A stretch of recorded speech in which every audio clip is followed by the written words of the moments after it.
Jamaiyah itu ono monggo ra ono monggo ra sing kudu ono Islam. Tidak ada keanggotaannya. Dia mungkin gerakan sosial, sifatnya lebih kualitatif. Dia tidak menjadi ormas, jadi tidak akan merebut anggota siapa-siapa. Ma'iyah tidak akan bersaing dengan siapapun dan tidak akan menjadi ancaman bagi siapapun. Dia mungkin gerakan sosial karena ada dinamika berpikir dan ada interaksi silaturahmi satu sama lain sesama jamaah Ma'iyah di berbagai tempat. Tapi dia bukan gerakan politik praktis. Mungkin gerakan politik karena ada pemahaman ilmu dan progresivitas politik, tapi dia bukan gerakan politik yang berorientasi pada kekuasaan. Bahkan juga bukan gerakan thariqat, meskipun ada tradisi thariqat di dalamnya. Aku rasa jadi kiai, aku rasa jadi ustad, aku rasa jadi apa-apa, angger kowe gelem nrimo aku dadi sedulurmu, dadi kancamu. Dan dia tinggalkan kerajaannya, dan tidak seorang pun berani duduk di kursinya sampai hari ini. Sudah berapa tahun dia meninggalkan kerajaannya. Sementara semua orang sikut-sikutan untuk menjadi raja. Meskipun bentuk raja sekarang bermacam-macam, ya bupati, ya gubernur, ya presiden, ya menteri. Jadi Umbu meninggalkan itu dengan sengaja dan gagah berani. Meninggalkan itu semua. Satu, apalagi? Tadi kuasa tuh. Kuat, Umbu kuat piye? Wong makan cuman sarapan, sehari itu mung sarapan kuwi tok mangane. Piye kowe? Arep ngomong apa kowe?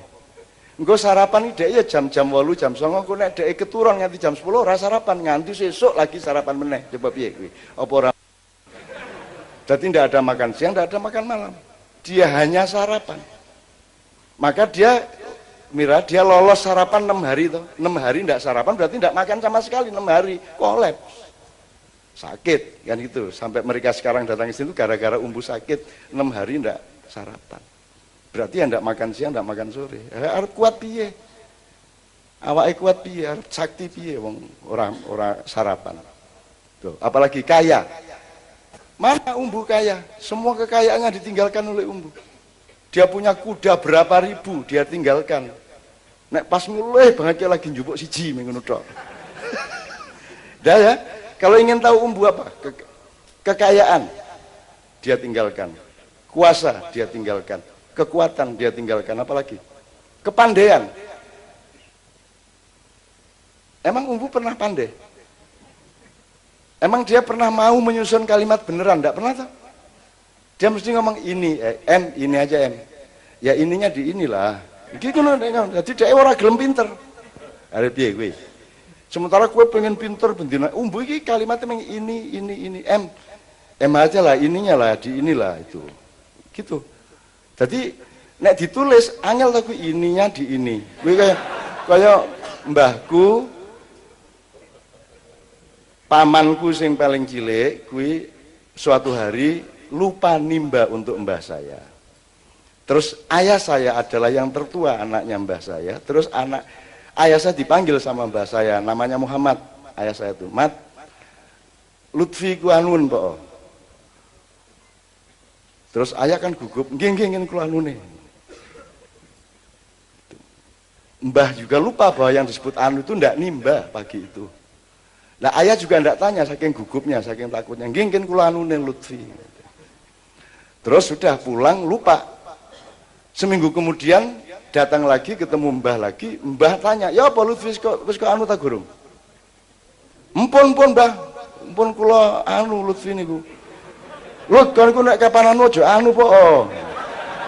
Terus Mbah saya jawab, "Ya wis nek wis kok anu." Selesai masalah. Enak banget urip kuwi. Nah, apalagi terkenal. Umbu terkenal. Emang Umbu pernah mau terkenal? Jengki tahu ya bagaimana dulu kita punya majalah Horizon Sastra. Itu setiap orang tuh, waduh, untuk masuk majalah sastra itu melebihi orang naik haji susahnya. Dan kalau ada satu saja puisi saya dimuat di majalah sastra Jakarta sana, itu waduh bangganya. Kalau jalan di Malioboro itu tersinggung orang tidak menyapa kita. Orang ngerti aku mlebu Horizon apa piye kuwi. Sombong banget. Ngono. Tersinggung sama orang, kok enggak kenal saya, puisi saya baru sama Horizon ini, gitu loh. Terus saya punya teman Linus itu kalau jalan sama saya cekeran kayak ras paton ras sandalan yang malah borong wong loro karo aku nggone ono malam minggu kan don duwe pacar sing ora duwe ya Linus karo aku tok melaku wong loro kayak karo mangkel kayak lho dekepan kowe tiap hari itu mangkel sama cewek cowok yang dekapan itu lah kita malah mungkin pacaran mangan ora cetha arep pacaran gitu ya. Tapi kan karena kita dimuat di Horizon, Linus bisi itu tahu kita itu. Wah, rumah sana wong Horizon iki sing maca ya sapa ya. Gitulah seniman tuh Mas ya, gitulah. Jadi Umbu ini Mas, kita tuh masuk puisi satu saja ke majalah sastra nasional tuh bangganya luar biasa. Itu sama dengan Mas Herman delok Ka'bah wis habis sudah semua yang lain. Tergetar hatinya. Loh, Umbu itu semua puisinya akan dimuat oleh majalah Horizon, full isinya Umbu. Seluruh majalah, seluruh isinya majalah itu puisinya Umbu. Umbu dengar loh, mau dimuat puisi saya. Akhirnya dia ke Jakarta Mas, naik kereta Mas. Kantornya di jalan apa Mas Horizon itu dulu, di pokoknya daerah Menteng.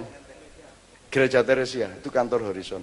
Umbu malam-malam nyogok apa namanya satpamnya masuk kantornya, semua puisinya diambil dicuri oleh Umbu.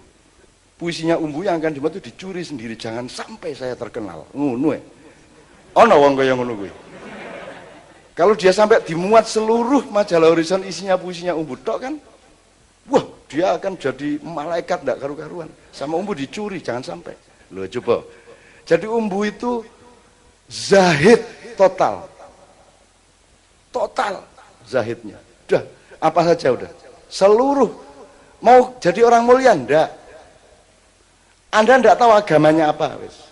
Tapi jangan ngomong tauhid sama dia. Dia ahli tauhid. Sing ngerti mengaku dong. Karena dia tidak akan ngomong. Sama dengan temennya Azadi Sergar tuh kalau bilang kamu kalau berbuat baik jangan sampai orang tahu. Kalau perlu sholat jangan ketahuan Allah. Ngono hari ini. Oh, medeni. Iki kerungu ustad-ustad bisa dihalalkan darahnya. Masuk Gusti Allah gak ngerteni awakmu sembayang. Loh, itu namanya retorika, rek. Namanya itu kan apa exaggerasi, penyangatan apa ya kalau dalam bahasa Indonesia itu. Jadi kita itu saking hati-hatinya jangan sampai perbuatan baik kita itu menjadi takabur. Maka sholat pun kalau bisa jangan sampai ketahuan Allah. Ngono ki karo nyengenges kae. Dapur mudi ngono kan. Itu. Jadi kalau saya bantuin Mas Jengki aja bahwa Umbu itu kalau akan kita pelajari coba pintunya itu tadi. Dan itu fakta hidupnya Umbu seperti itu. Dan dia tidak pernah menggurui, tidak pernah menceramai, tidak pernah maki-maki. Bagus maki-maki. Tidak ada yang lebih nikmat melebihi dimaki-maki oleh Umbu.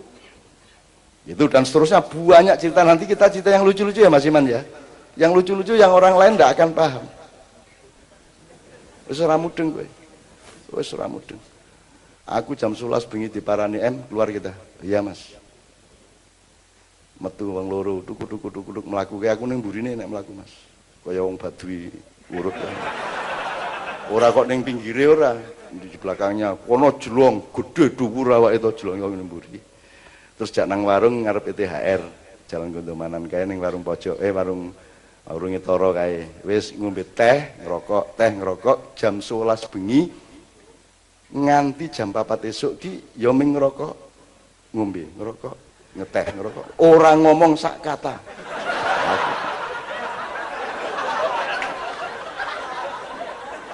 Tiba-tiba jam 4 lihat bisnya lewat belum? Loh, bis apa Mas? Bis Agung dari Malang. Udah lewat belum? Aku, ya oke Mas, aku terus metu ndelok bis. Wis liwat turun. Jadi dulu itu Mas bis malam. Namanya yang paling terkenal bis Agung Anugerah. Itu jurusan Jogja Malang, Malang Jogja bis malam. Jadi kalau jam 9 berangkat dari Malang, jam 4 pagi sampai di Jogja, dulu terminalnya di THR, di Jalan Gondomanan, belum ada Giwangan dan seterusnya. Jadi berhentinya di situ. Jadi tujuannya Umbu ngajak saya, itu untuk ngelihat bisnya sudah datang atau belum. Umbunya sendiri di dalam gini, dia ndak mau ngelihat bisnya. Lah ngerti apa sebabnya kok bisa sing di dinteni? Soalnya dia cinta karo bocah jenenge NM gitu ya, bukan Nahdlatul Muhammadin gitu ya. NM yang kelak menjadi istrinya seorang bupati di Bali. Jadi dia membayangkan kekasihnya dalam batin ya, bukan kekasih beneran. Dia sendiri tidak berani melihat cewek itu. Jadi bagi dia, begitu aku menerapkan cintaku batal. Jadi ndelok wae ra gelem ngene iki. Dadi nek malam Minggu kau sana lah. Datanglah ke sana. Aku yang apel, Mas. Terus ngobrol, engko jam 11 aku balik nang Malioboro di interview kakinya gimana bentuknya. Ngene iki ya, kono ngedan ngono kuwi. Jawab iki. Wes, ini base-nya ini Umbu keperluannya membayangkan bahwa Nani Mirna itu tadi malam berangkat dari Malang masuk Jogja jam 4. Padahal ya enggak. Nani ya enggak, ya dia juga enggak tahu Nani di mana, ya enggak tahu. Tapi pokoknya dia berkhayal Nani sedang naik itu. NM. Wes ora apa-apa. Kecolongan berarti Allah yang mengizinkan. Ngono lho Mas. Kowe dadi nek kowe ndelok kadang-kadang aku rada hitam ya aja gumun. Nah, aku iki pendidikanku ngono kuwi. Wes, terus nanti udah base-nya udah masuk, dia juga ndak ngelihat base itu, Mas. Ya meng puas mergo, udah Mas sudah lewat. Oh ya udah pulang kita. Ngono tok. Angin dan iki jam 11 bengi ngene. Meng diokon metu ndelok base. Terus besok dia telepon beli tiket kita. Kemana Mas? Ke Malang lah. Terus tak tukoke tiket Mas. Jurusan Jogja Malang. Jadi malamnya dia naik bis tak terke nang ora terminal ning ora posnya untuk berangkat di Jalan Mangkubumi.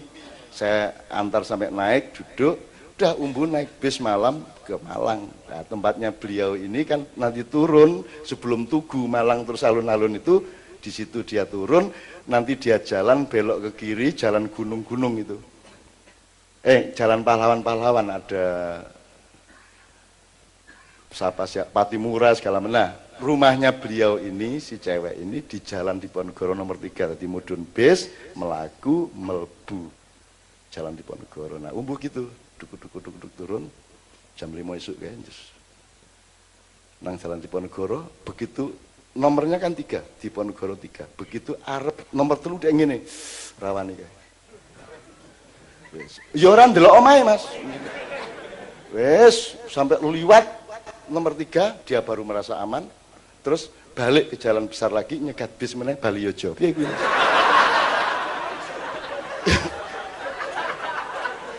Kuwi aku mempelajari nabi-nabi rasul-rasul ora ono sing nganti kaya ngono kuwi ra ono. Piye kuwi?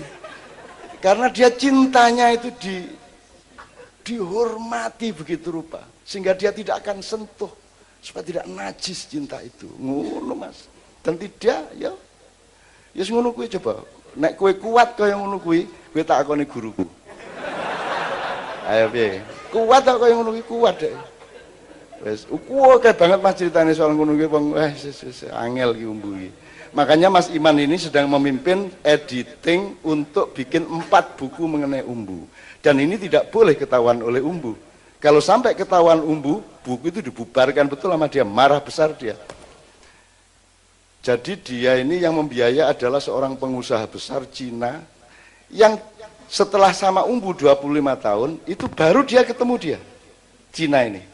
Cinanya ini juga pengagum Umbu luar biasa, dan selama kenal sama Umbu 35 tahun itu tidak boleh ketemu seniman-seniman.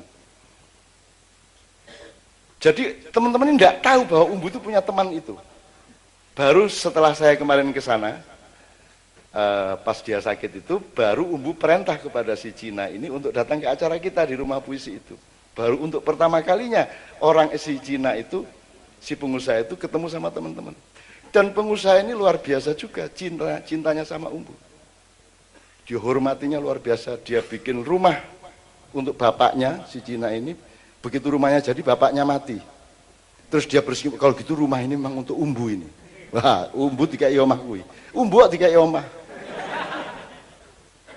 Jadi tidak ada meja, tidak ada kursi, tidak ada, ndak ana apa-apa nih. Omah iki isine mung buku karo koran. Jadi munggah telundakan ke isine koran. Buku sepok isine buku kae. Isine. Ora ana tatanan ra ono. Wis ora ana menungsa kaya ngono. Angel kowe ndelok menungsa kaya ngono. Wis edian iki wis. Wong aku nganti saiki ora ngerti umbu iki aduse ning ndi lho, nganti saiki ora ngerti aku. Tak selidiki kuwi. Tak inteli tahun 70-an tak inteli tak tut jam 8 bengi kae dek metu kaya santri kae kalungan anduk terus nggawa sabun ngene kae lho mlaku nang jero kampung wah hilang nang ndi mau wah jadi sampai hari ini saya belum bisa menemukan di mana umbu mandinya akhirnya kita simpulkan di janjane ya ora tau adus kayak gitu